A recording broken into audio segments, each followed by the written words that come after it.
Ireland's darkest mystery echoes through time, haunting a nation's collective memory since that fateful winter of 1963.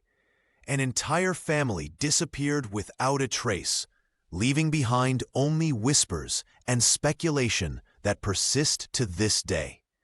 Before we begin, make sure to subscribe to the channel and comment where you're watching from. The morning air in Dromlichan was thick with mist, but nothing could obscure the shock that gripped the village as word spread. The O'Sullivan cottage stood eerily empty. The news traveled faster than the fog rolling in from the Atlantic. Hushed voices, carrying tales of beds still warm and breakfast uneaten on the table. Fiona McHale clutched her worn leather suitcase as she stepped off the bus that April morning in 1963. 23 years had passed since she'd last set foot in County Clare, and the village seemed both achingly familiar and disturbingly foreign. The driver nodded curtly before pulling away, leaving her alone at the crossroads, where the village's only telephone box stood like a solitary sentinel. "They're gone," an old woman muttered as she shuffled past, not meeting Fiona's eyes. "The whole family, vanished like morning dew." Fiona hadn't come back for this. Her return was meant to settle her late father's affairs, perhaps make peace with Bridget if her sister would even speak to her. Now she found herself standing in a village humming with fear, the acrid scent of burned peat hanging heavy on the wind. She made her way down the main street, her city shoes unsuitable for the muddy lane. Faces appeared in windows, only to disappear when she looked directly at them. Children who had been playing fell silent as she passed. Dromlichan had always been suspicious of outsiders, but this was different. This was fear. "You've picked a strange time to come home," said a deep voice behind her. Fiona turned to find Seamus Donnelly, the village blacksmith, his broad shoulders stooped with age, but his eyes still sharp. She remembered him from childhood. He'd made the horseshoes her father hung above their door for luck. "I didn't know," she replied, shifting her suitcase to her other hand. "About the O'Sullivans." Seamus glanced around before stepping closer. 6 people don't just disappear, not even in Dromlichan. The fire was still burning in the hearth, teacups half full. It's not natural. A church bell tolled in the distance, the sound muffled by the thickening fog. Fiona felt a chill that had nothing to do with the damp Irish spring. "You should go to your sister's," the blacksmith advised, though his tone suggested he knew how difficult that reunion would be.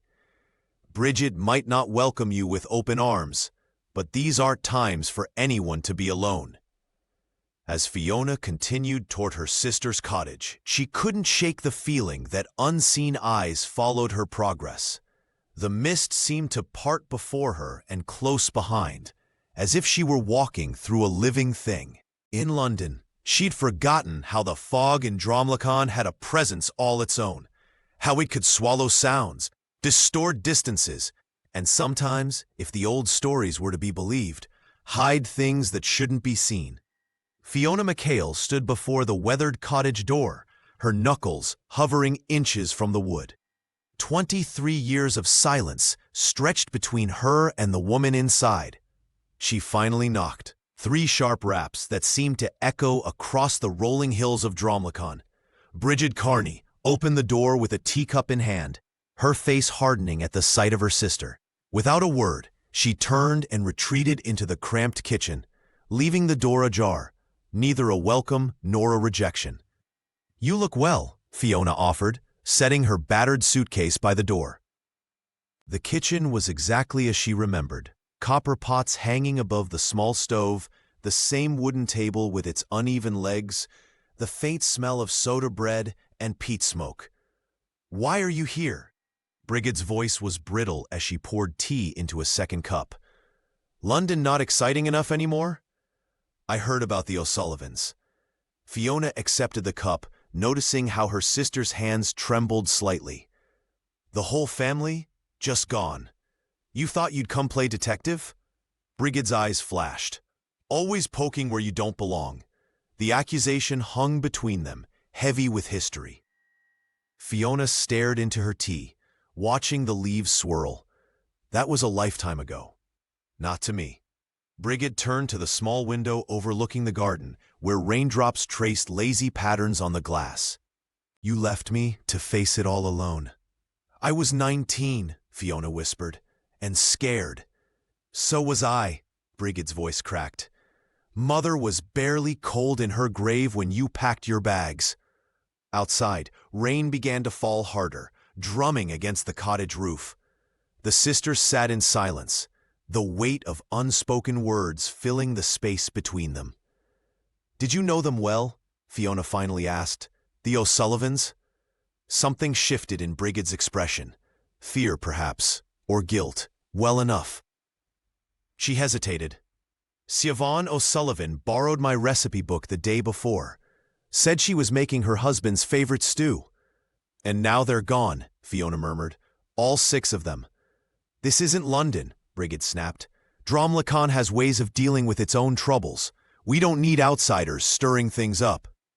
I'm hardly an outsider. I was born here. You gave up that claim when you left. Brigid's eyes filled with unshed tears. You weren't here when Father died. You weren't here for any of it. Fiona reached across the table, but her sister withdrew her hand. The O'Sullivans, she pressed gently. Something's not right about their disappearance. A shadow crossed Brigid's face. Leave it be, Fiona, for your own good. You know something. Brigid stood abruptly, her chair scraping against the floor. It's getting late. You should find somewhere to stay. Brigid, the past is best left buried, her sister whispered, turning away. Some things in Dromlicon should stay in the fog. The O'Sullivan cottage stood at the edge of Dromlicon, its whitewashed walls gleaming faintly through the persistent mist. Fiona McHale approached cautiously, the gravel path crunching beneath her feet as she neared the dwelling that had become the center of the village's darkest mystery. The front door was unlocked, swinging open with an eerie silence. Inside, Fiona's breath caught in her throat. The hearth still glowed with dying embers, radiating warmth throughout the modest living area. 6 places were meticulously set at the oak dining table, porridge congealing in each bowl, tea grown cold in the cups beside them. Slices of freshly baked bread sat untouched on a serving plate, as if the family had been called away mid-breakfast by something more urgent than hunger. It's like they vanished mid-bite, she whispered to herself, running her fingers along the back of a chair. The clock on the mantel had stopped at 7:15, its pendulum frozen in time, like everything else in this haunting tableau.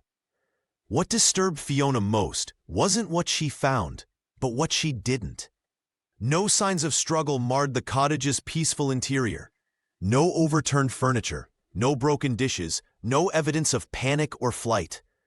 The children's school bag sat neatly by the door, packed and ready for a day that never began. She moved through the rooms methodically, noting how beds remained made in the bedrooms, clothes hung orderly in the wardrobes. In the master bedroom, a hairbrush still held strands of Mrs. O'Sullivan's auburn hair. A half-written letter lay on the nightstand, the pen placed precisely alongside it. Outside the cottage, Fiona circled the perimeter, searching for any clue to their departure. The soft ground, dampened by days of Irish drizzle, should have held footprints. Yet the mud around the cottage remained eerily undisturbed, as if the family of 6 had simply evaporated rather than walked away. You won't find what you're looking for in the mud, came a gravelly voice behind her. Fiona turned to find Martha Flaherty, the elderly neighbor from the adjacent property. The old woman's eyes were fixed on the swirling mist rather than on Fiona. The fog walks where it pleases in April, always has in Dromlicon. What do you mean by that? Fiona asked, but Martha merely pulled her shawl tighter around her shoulders. Some things aren't meant for outsiders, even if you were born here. The old woman shuffled away, leaving Fiona alone with the silent cottage and its impossible riddle. A family that had disappeared without leaving a single footprint behind. Fiona MacHale had spent the morning examining every corner of the O'Sullivan cottage, finding nothing but more questions. The untouched breakfast, the still warm hearth, it was as if the family had simply evaporated. As afternoon shadows lengthened across the worn floorboards, a soft knock at the door startled her. Seamus Donnelly stood in the doorway, his broad shoulders hunched against the misty drizzle. The blacksmith's weathered face betrayed nothing, but his eyes darted nervously to the road behind him. "You shouldn't be—" Seamus moved with surprising grace for someone who spent his days at the forge. He crossed to the hearth, then turned abruptly toward the corner of the room where a faded rug lay. "Help me with this," he said, kneeling down and pulling back the worn fabric. Beneath the rug, one floorboard looked slightly different from the others, its grain running perpendicular, its edges worn smooth from repeated lifting. "How did you know about this?" Fiona whispered. The blacksmith's fingers worked deftly along the edge. "Michael O'Sullivan showed me once, years ago. Said it was where they kept what mattered most." The board came loose with a soft groan. Seamus reached into the dark cavity and withdrew a cloth-wrapped bundle, handling it with unexpected reverence. "I thought you should see this before the priest or the guardie take it away," he said, unwrapping the cloth to reveal an ancient Bible, its leather binding cracked and darkened with age. Fiona took it carefully, feeling its weight, heavier than it should be, as if burdened by its own secrets. Opening the cover revealed yellowed pages filled with handwritten names, dates stretching back centuries. "It's a family Bible," she murmured, turning the brittle pages. Then she saw it. Names, dozens of them, each meticulously recorded.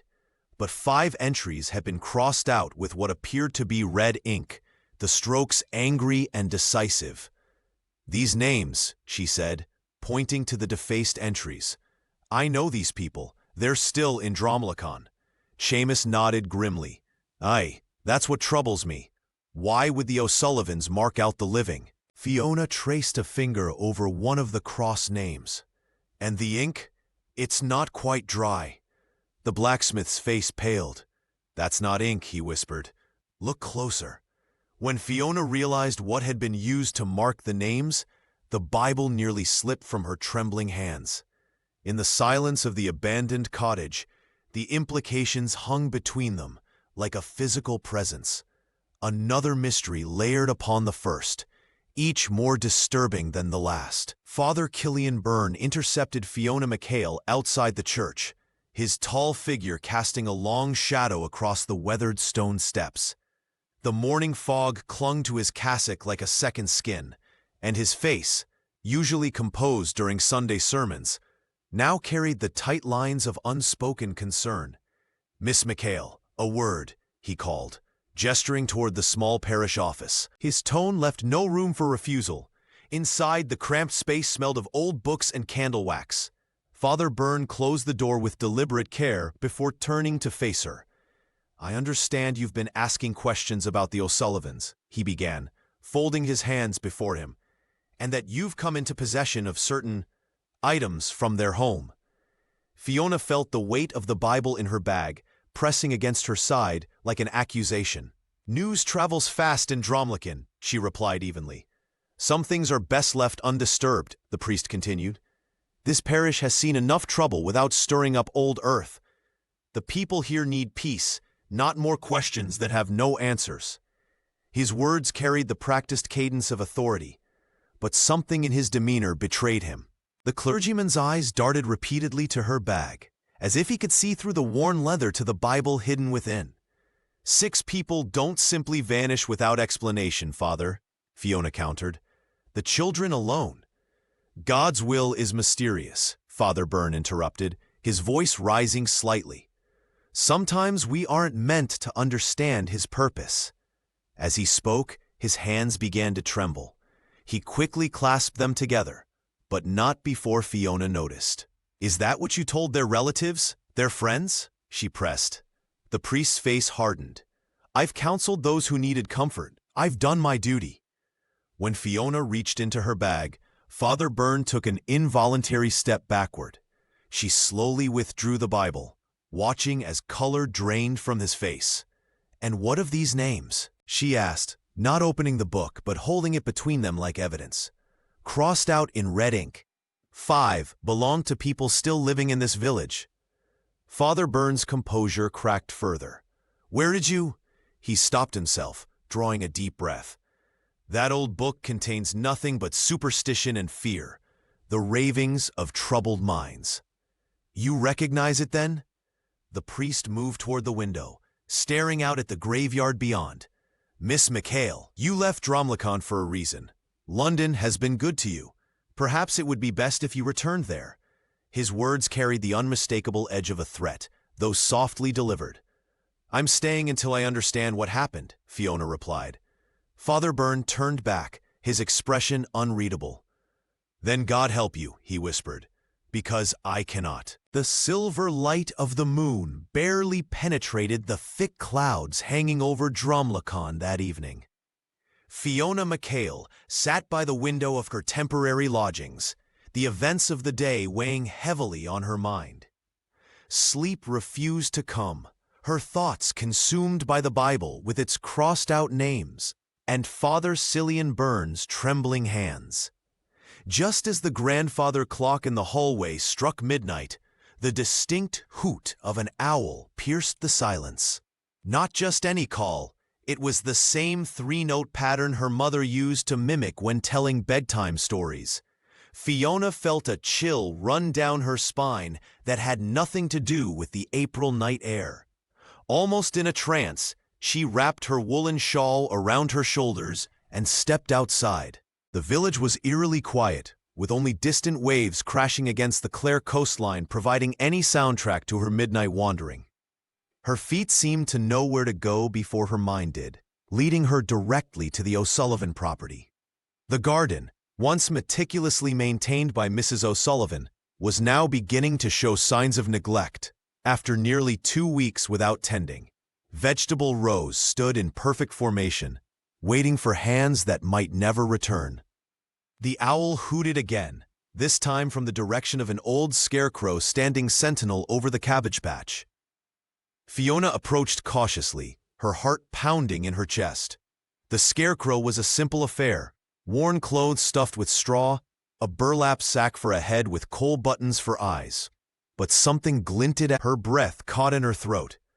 There, hanging from a piece of twine around the scarecrow's neck, was her mother's silver locket. The same locket that had disappeared the day of her funeral 23 years ago. Fiona's hands trembled as she reached for it, the metal cold against her fingertips, despite the relative warmth of the night. "Impossible," she whispered, unclasping the familiar mechanism. Inside was exactly what she remembered, a tiny photograph of her mother holding infant twins, herself and Brigid. The locket had been a source of bitter contention between the sisters. Brigid had accused Fiona of taking it before leaving for London. Their argument had been the final wedge that drove them apart for decades. Yet here it was, hanging from a scarecrow in the garden of a missing family, as if placed there deliberately for her to find. The owl called once more, then fell silent. In the distance, a light flickered in Brigid's cottage window. Clutching the locket tightly, Fiona felt the first genuine fear since her return. This wasn't just about the O'Sullivans anymore. Whatever dark current ran beneath Dromlicon's surface, it knew her name, and it was pulling her deeper. The kettle whistled sharply as Brigid Carney's hands shook, spilling tea across the worn tablecloth. Fiona reached out to steady her sister's wrist, noticing how the years had etched deep lines around her eyes. This wasn't the fiery woman she remembered from their youth. "I never meant to keep it secret," Brigid whispered, her voice barely audible above the ticking of the ancient wall clock. "They came here that night, all of them, just after midnight." Fiona leaned forward. "The O'Sullivans? Here?" Brigid nodded, her gaze fixed on something invisible beyond the kitchen window. Sean was carrying little Maeve. The poor child was trembling something fierce. The others huddled behind him like frightened lambs. "What happened?" Fiona pressed, feeling her heart quicken. "They'd seen him again," Brigid said, her voice dropping to a whisper. "The gray-eyed man." A chill ran down Fiona's spine. The gray-eyed man, a figure mothers in Dromliken had used for generations to frighten misbehaving children into obedience. "Be good, or the gray-eyed man will take you into the fog," they'd say. But it was just a story, a village bogeyman. Mary O'Sullivan was beside herself, Bridget continued. Said he'd been standing at the foot of their bed, watching, just watching, not moving, not speaking. When Sean lit the lamp, the figure was gone. "Did you believe them?" Fiona asked. Her sister's eyes flashed with sudden anger. "Of course I believe them. You've been away too long in your fancy London life. You've forgotten what Dromliken is." The accusations stung, but Fiona pushed past it. "What did they do after they left your cottage?" "Sean said they'd spend the night at his brother's farm in Kilrush. They never arrived." Bridget crossed herself. "I should have gone with them, should have insisted they stay here." Outside, the wind picked up, rattling the loose window frame. Bridget startled at the sound. "There's something else," she admitted, twisting her wedding band nervously. "The children said they'd seen him before, weeks earlier, standing in their garden at dusk. They thought it was their father at first, but—" She swallowed hard. The figure was too tall, too still. Fiona remembered the scarecrow in the O'Sullivans' garden and the inexplicable appearance of their mother's locket around its neck. "Why didn't you tell the Gardaí this? And say what? That a family fled from a childhood In the distance, a dog howled, long and mournful. "Do you remember," Fiona finally asked, "what grandmother used to say about the fog?" Brigid's face paled. "That it has eyes, and sometimes it takes what it wants." The scent of burning paper drew Fiona McHale's attention as she walked past the stone church just before dusk. Slipping behind the weathered building, she caught Father Cillian Byrne hunched over a small fire, methodically feeding yellowed documents to the flames.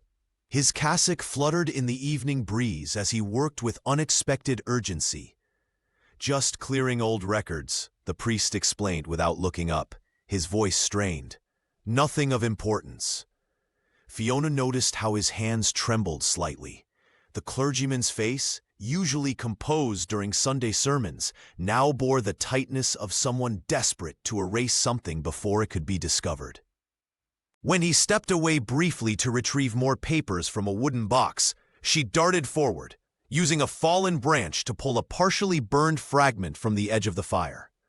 Father Byrne returned, just as she tucked the scorched paper into her coat pocket. His eyes narrowed with suspicion, but he said nothing as she made her excuses and hurried away.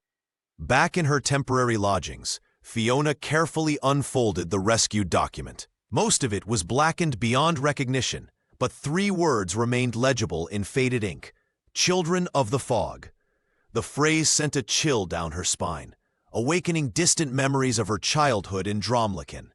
Her grandmother, a woman who spoke more Gaelic than English, used to whisper old proverbs while knitting by the fire. On foggy nights, particularly in spring, she would warn Fiona and Brigid to stay indoors, murmuring about Paishti an Kale, children claimed by the mist. At the time, Fiona had dismissed it as just another folktale meant to keep children from wandering off. The following morning, Fiona visited Seamus Donnelly at his forge. The blacksmith listened intently as she described what she'd witnessed, his weathered face growing increasingly troubled. "Those parish records go back centuries," he said, wiping soot from his hands. "If he's burning them, there's something he doesn't want found." "Do you know anything about Children of the Fog?" Fiona asked. Seamus's hammer paused mid-stroke. He glanced toward the door before lowering his voice. "It's not just a saying. They're stories, every few generations, children who wander into the fog and return changed. Or families who—" He couldn't finish the sentence. "Like the O'Sullivans?" she pressed. "I've said too much." The blacksmith returned to his work, the rhythmic clanging of metal on metal effectively ending their conversation.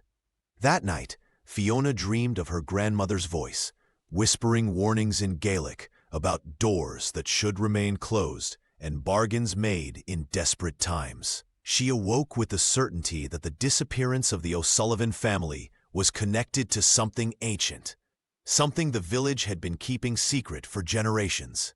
The rain drummed steadily against the windows of the village pub as Fiona McHale nursed a cup of tea, her mind churning with questions about the O'Sullivan disappearance. The door swung open, bringing with it a gust of damp air and a young man clutching a leather satchel protectively against his chest. "Miss McHale?" he asked, approaching her table. "I'm Declan Walsh from University College Dublin. Father Byrne mentioned you were asking questions about the O'Sullivans." The historian was younger than Fiona had expected, perhaps in his late 20s, with an earnest expression that seemed at odds with the somber atmosphere of Dromlochen. She gestured to the empty chair across from her. "I've been researching local folklore for my doctoral thesis," Declan explained, carefully extracting a worn document from his satchel. "But I found something in the university archives that might interest you more than academic theories."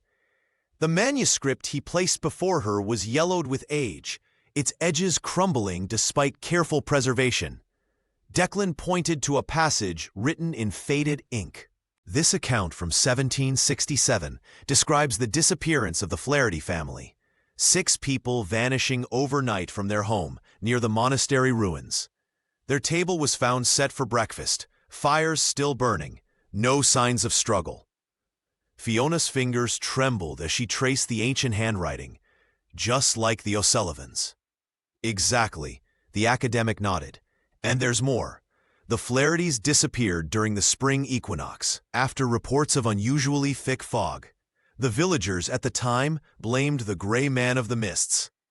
A chill ran down her spine as she recalled Brigid's words about the gray-eyed man. "Have you shared this with anyone else?" she asked. Declan's expression darkened. "I tried. The village council, particularly Eamon Doyle, suggested I focus on more productive research. When I persisted, I found my room at Mrs. Quinn's boarding house ransacked." He lowered his voice. "Someone left a dead crow on my pillow yesterday." The historian looked over his shoulder nervously.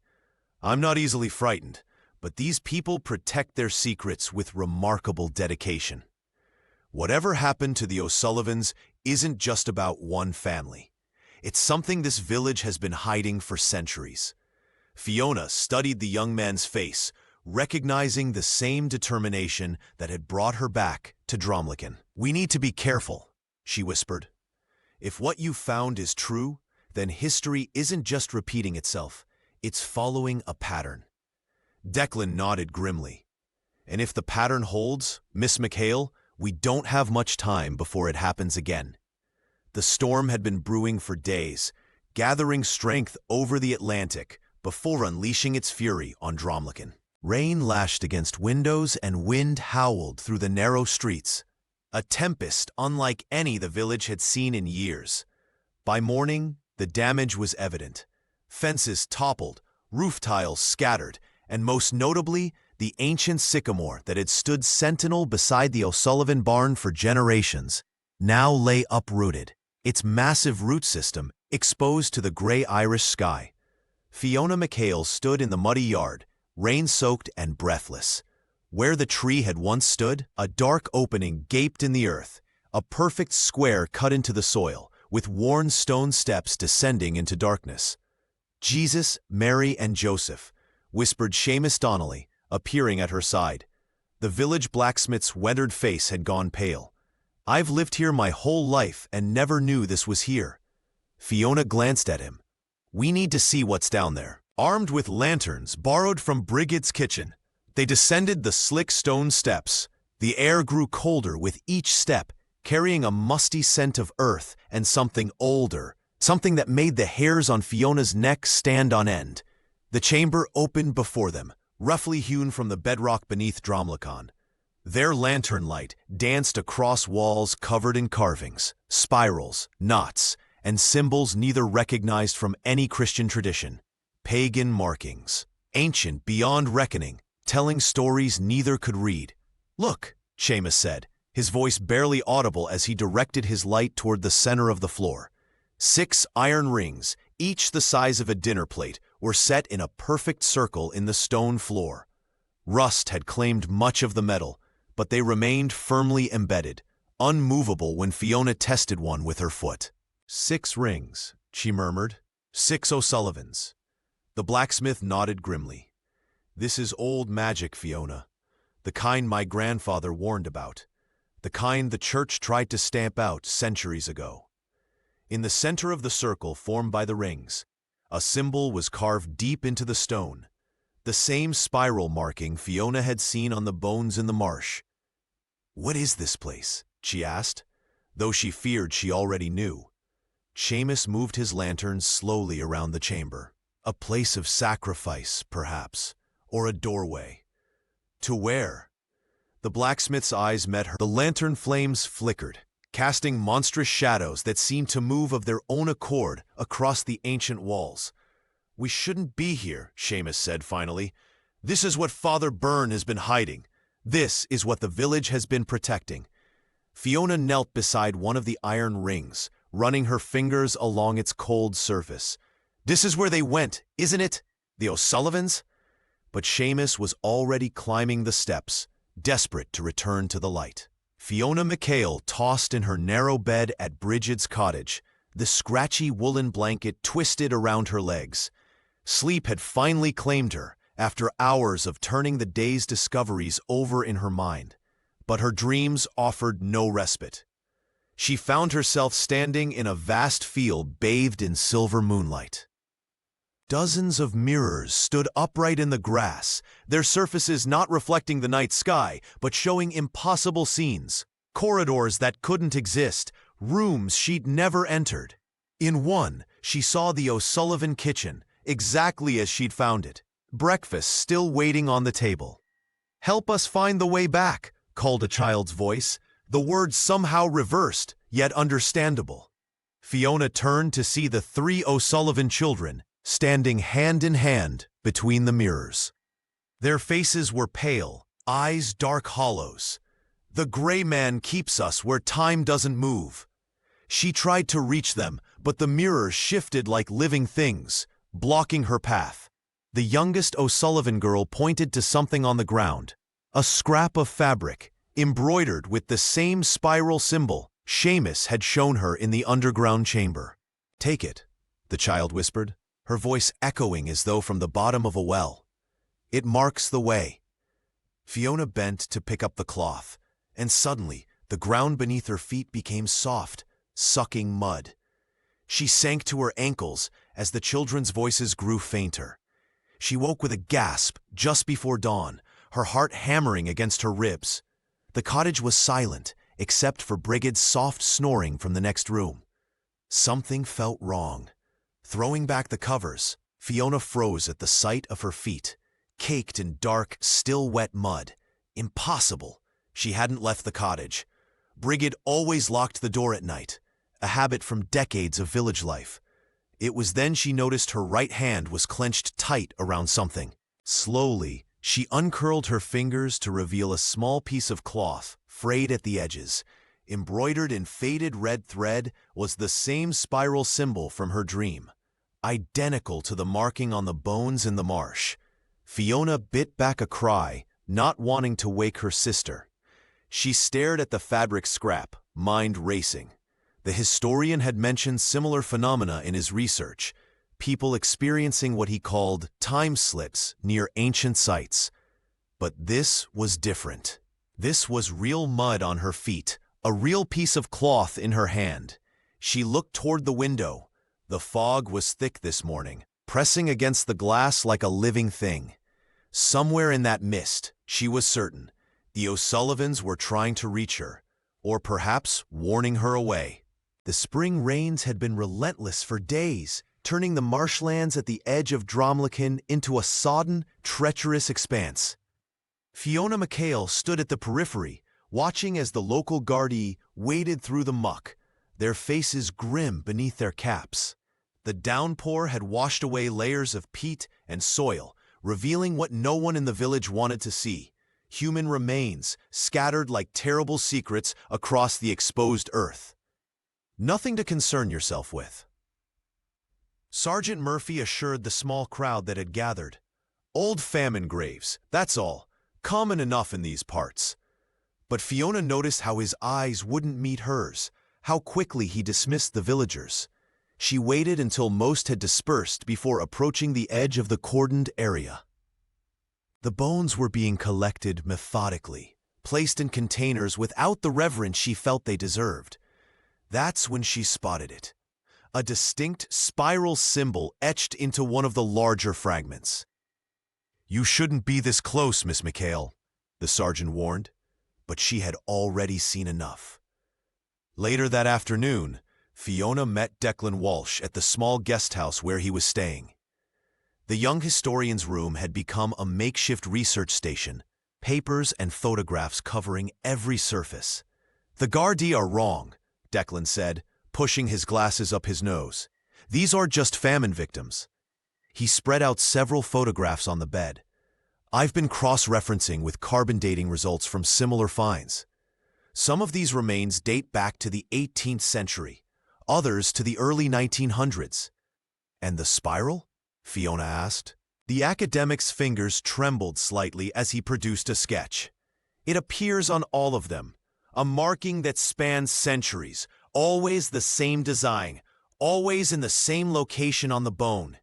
Rain lashed against the windows as they poured over his research. The spiral wasn't just a symbol, it was a signature of sorts. Whatever had happened to these people, whatever had befallen the O'Sullivans, it was part of a pattern that stretched back through generations.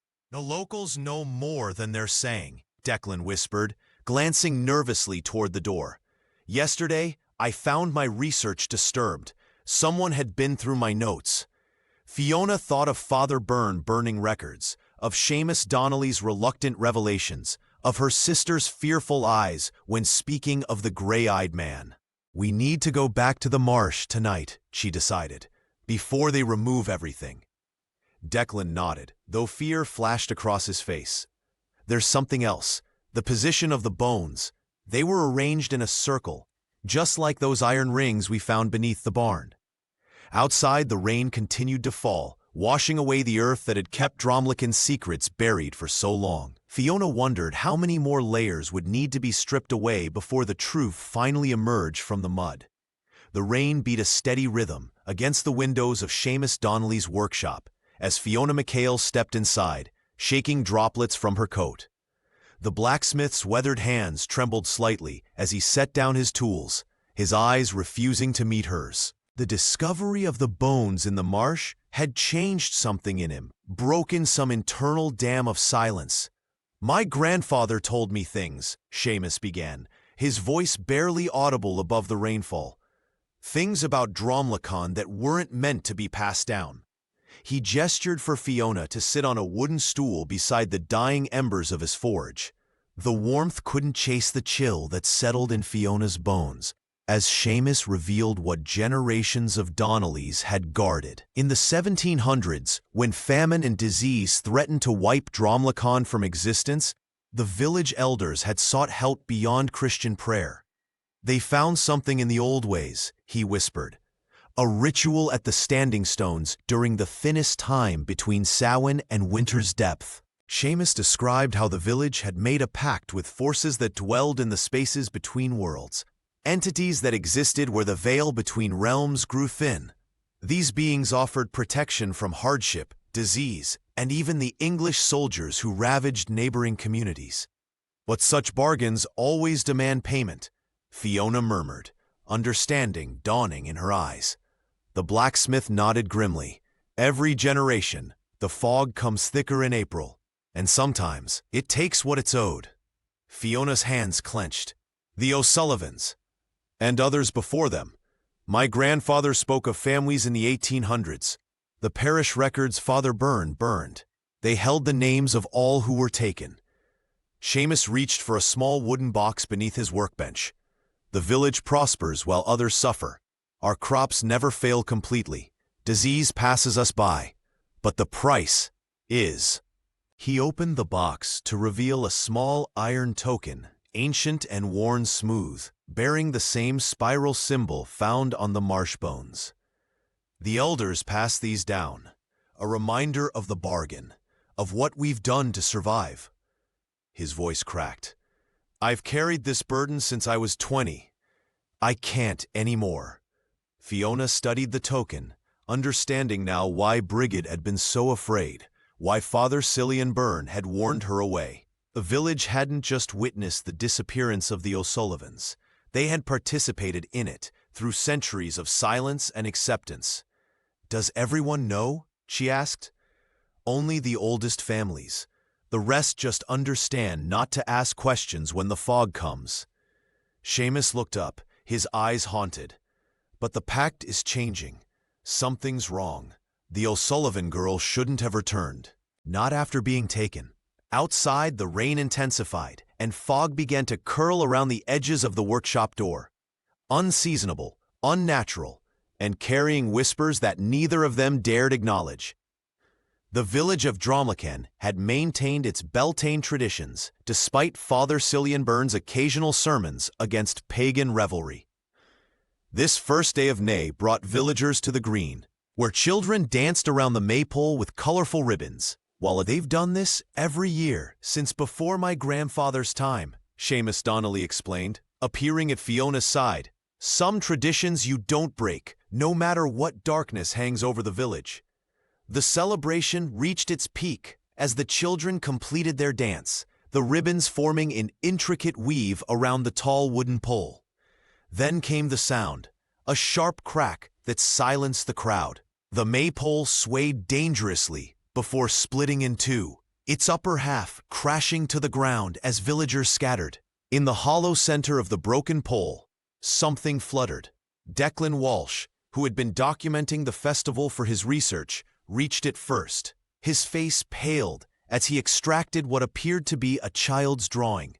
"Fiona," he called, his voice barely audible above the murmurs of the crowd. The drawing was crude but unmistakable. 6 stick figures standing in a perfect circle, their faces blank ovals without features. Behind them loomed a taller figure, colored entirely in gray pencil, its arms impossibly long and reaching toward the family. "The O'Sullivans," Brigid whispered, having approached without Fiona noticing. "And the gray-eyed man." Father Byrne pushed through the gathering crowd, his face tight with anger. "This is nothing but a child's prank," he announced, reaching for the paper. Declan pulled it away, folding it carefully into his notebook. "This maypole was hollowed and prepared last autumn," Seamus said quietly, "before the O'Sullivans vanished.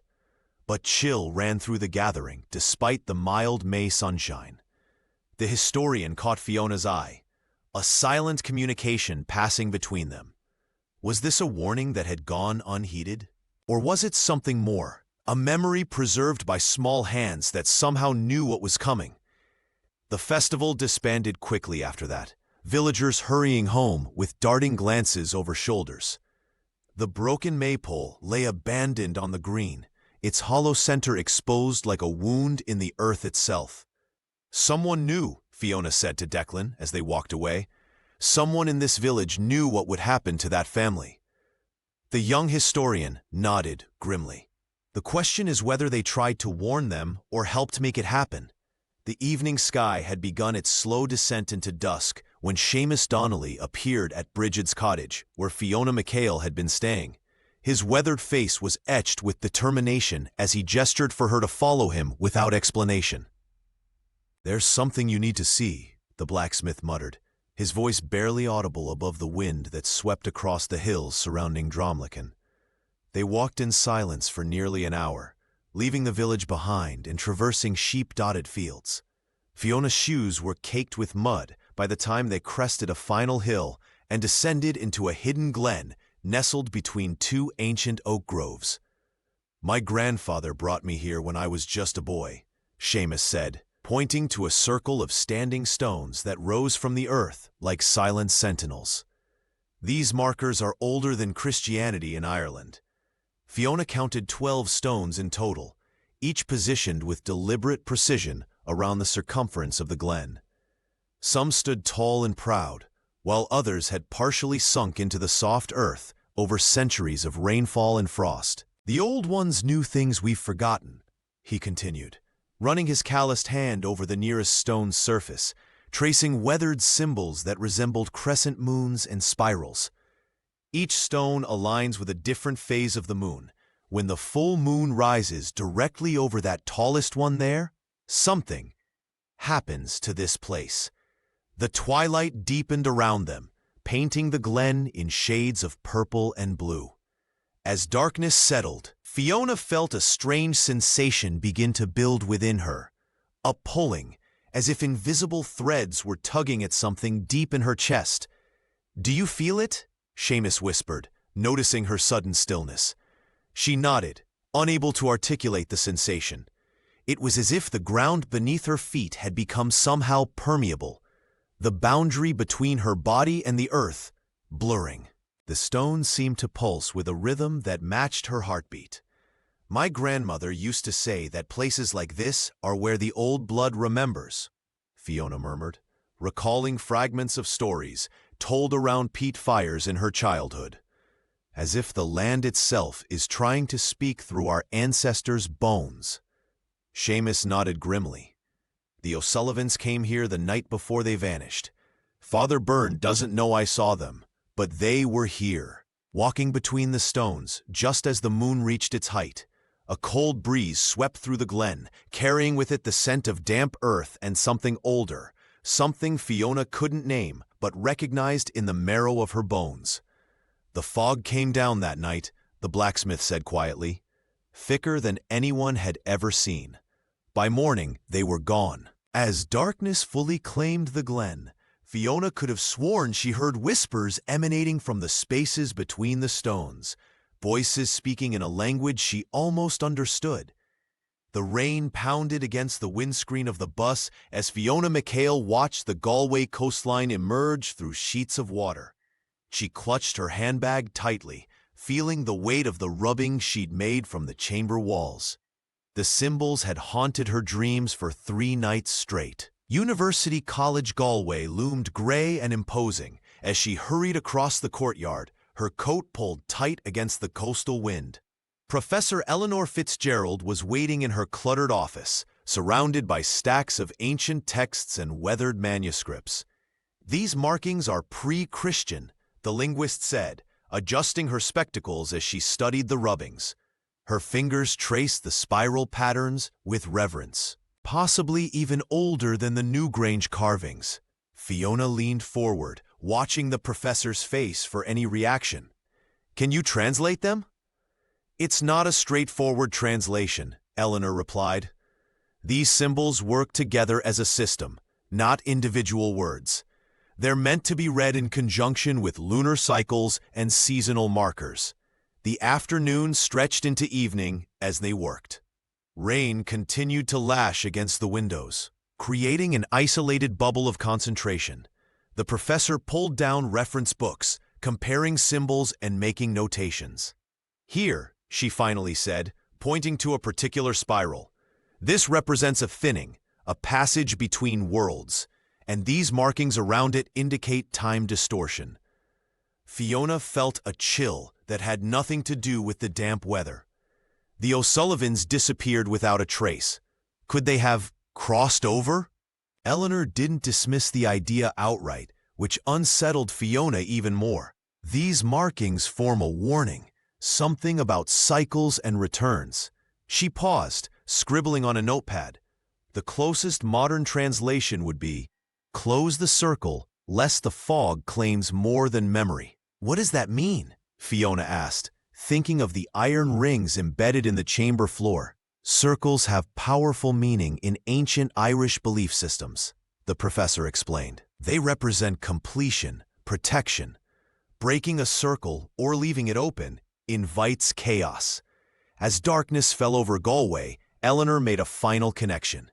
These symbols match fragments found in County Meath, dating back to the 5th century. They describe a ritual involving 6 participants, 6 rings in the chamber floor, 6 places set at the O'Sullivan table. "The fog," Fiona whispered. "Everyone in Dromlican talks about the fog like it's alive. In ancient Celtic belief, Fog represented the boundary between worlds, Eleanor said quietly. Neither here nor there, a liminal space where normal rules don't apply. Fiona gathered the rubbings with trembling hands. Thank you for your help. Be careful, the professor warned as Fiona headed for the door. If these symbols mean what I think they do, you're dealing with something that's been happening in cycles for centuries. The last bus back to County Clare waited in the rain.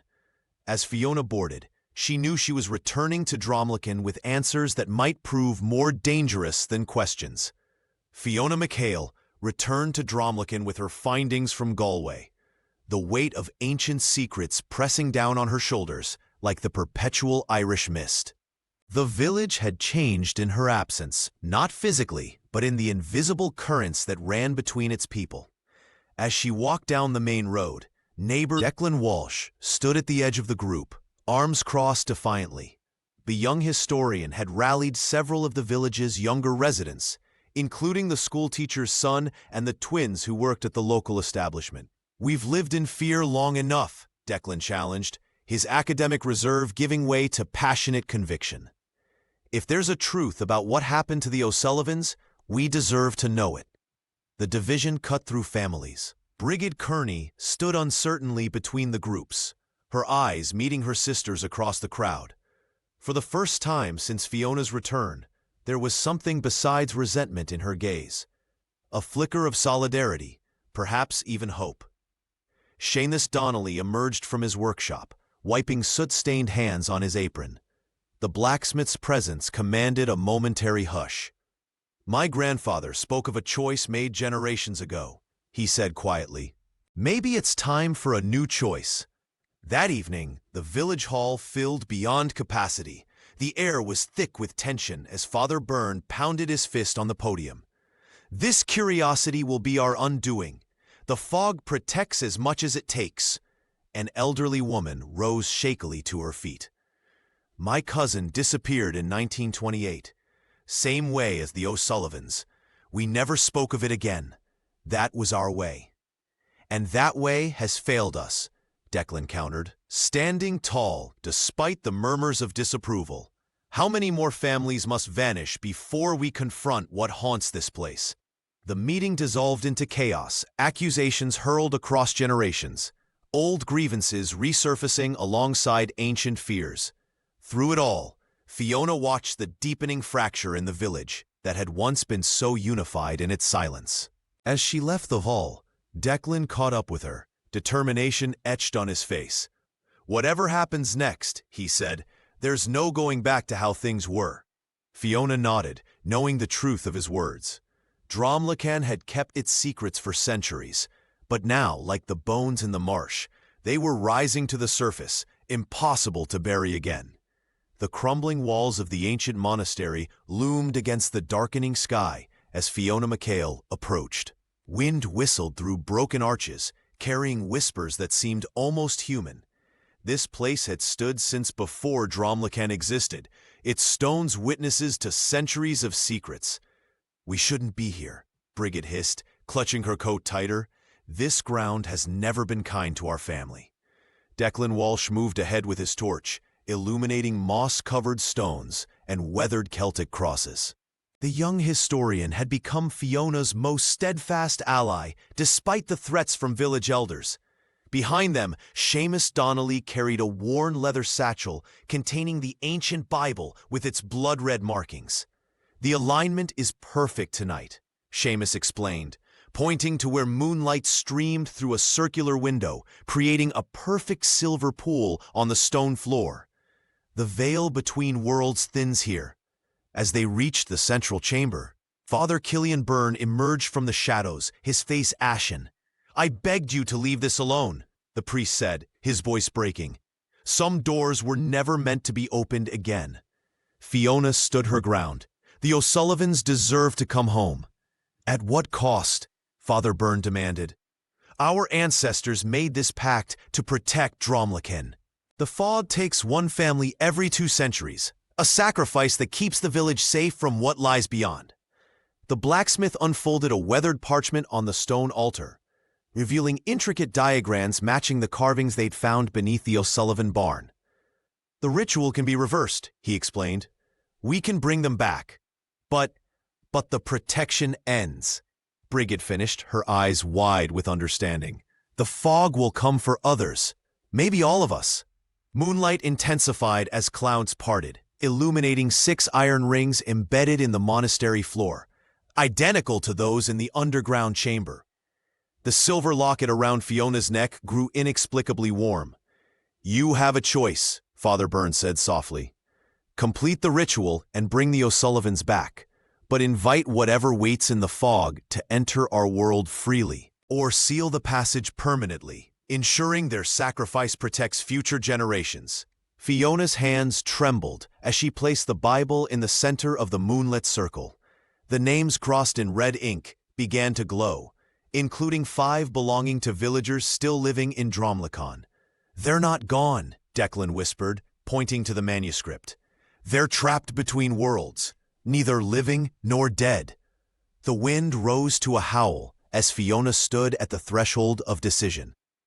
The silver locket pulsed against her skin like a second heartbeat. Her sister reached for her hand, their fingers intertwining for the first time since childhood. Whatever you decide, Brigid whispered, we face it together. Fiona McHale packed the last of her belongings into her weathered suitcase. The investigation had led her down paths darker than she'd imagined when stepping off that bus months ago.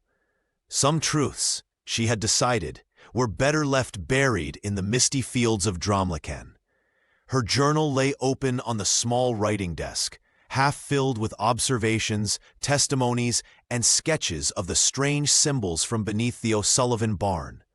She ran her fingers over the pages, wondering if she should burn it before leaving. The village had already suffered enough from unearthed secrets. The soft knock at her door came just as dusk was settling over the cottage. 3 gentle taps, almost too faint to hear. Fiona hesitated, then crossed the room, expecting perhaps Brigid with a final cold goodbye, or maybe Seamus coming to share one last piece of village lore. Instead, a small figure stood on the threshold. Aileen O'Sullivan, the youngest daughter of the vanished family, looked up at her with eyes that reflected wisdom far beyond her 8 years. The child wore the same blue dress she had reportedly disappeared in, now slightly faded, but otherwise pristine. "Hello, Miss McHale," Aileen said, her voice clear as a bell in the evening air. "May I come in?" Fiona's hand flew to her throat, where her mother's silver locket now hung. "How is this possible?" she whispered. "Where have you been? Your family." "Time moves differently where we were," the child explained, stepping inside without waiting for permission. "For us, it's been only weeks. Father said you've been asking questions about us." The historian's words echoed in Fiona's mind. Declan had warned that the manuscript described similar returns, children coming back unchanged while years had passed. "Are the others, your parents, your brothers and sisters, are they coming back too?" Fiona asked, kneeling to meet the girl's gaze. Aileen shook her head slowly. "They sent me to tell you to stop looking. The fog has rules, Miss McHale, rules older than the stones in the glen." The child's fingers were ice cold when they touched Fiona's hand. "Some doors shouldn't be opened again. Not by you, not by Father Byrne, not by anyone in Dromlicon." Fiona studied the girl's face, the same face from photographs taken last spring, unmarked by time or hardship, yet somehow ancient in expression. "What happened to you?" Fiona asked. Aileen's eyes filled with tears that refused to fall. "We saw what lives between the worlds," she whispered, "and now it sees us too." As twilight deepened outside the cottage windows, the child began to tell her story, each word settling like frost on Fiona's heart. Life in Dromlicon settled into familiar rhythms as summer approached. The villagers tended their fields, attended Sunday Mass, and exchanged pleasantries in hushed tones at the local establishment. Yet beneath this veneer of normalcy, an undercurrent of change flowed through the small Irish community. Fiona McHale sat by her window each evening, pen in hand, meticulously documenting everything in her leather-bound journal. The return of the O'Sullivan daughter had answered some questions, but birthed countless more. The child spoke little of where she'd been, claiming only that time moved differently there and that her family remained. When pressed further, her eyes would cloud over with a faraway look that silenced even the most persistent inquiries. Bridget Kearney had softened toward her sister, their shared burden of knowledge forging a fragile bridge across decades of estrangement. They took tea together twice weekly, carefully navigating conversations around the edges of what they'd witnessed. "Do you think they'll come back?" Bridget asked one misty afternoon, her fingers nervously tracing the rim of her cup. "I don't know," Fiona replied honestly, "but I believe the veil will thin again." Father Cillian Byrne continued his sermons with renewed fervor, though parishioners noticed how his eyes darted nervously whenever fog descended upon the village. The priest had aged visibly in recent months, his shoulders stooped as if carrying an invisible weight. Seamus Donnelly worked his forge with the same dedication, but visitors noted the new symbols he'd begun incorporating into his ironwork, ancient protective sigils disguised as decorative flourishes. The blacksmith never spoke of that night beneath the barn, but the 6 iron rings had been removed from the chamber and melted down. Declan Walsh returned to Dublin, his academic paper on Dromlacan's history mysteriously rejected by every journal. He wrote to Fiona occasionally, his letters growing increasingly paranoid before ceasing altogether by winter. The O'Sullivan cottage remained empty, preserved exactly as it had been found. No one dared move in, though several families in neighboring villages expressed interest in the property. Somehow, the paperwork was never quite finalized. When April returned the following year, the fog rolled in thicker than before. Villagers kept their children close, doors locked, and candles burning through the night. Fiona stood at her window, watching tendrils of mist curl around lampposts and caress garden gates with ghostly fingers. In her final journal entry about the incident, she wrote, "Dromlacan breeds differently now. We who know the truth walk carefully between worlds, guardians of a threshold we barely understand. The fog will always return, and with it, the whispers of those caught between. Some mysteries aren't meant to be solved, only witnessed, recorded, and respected. Until the veil thins again, we wait."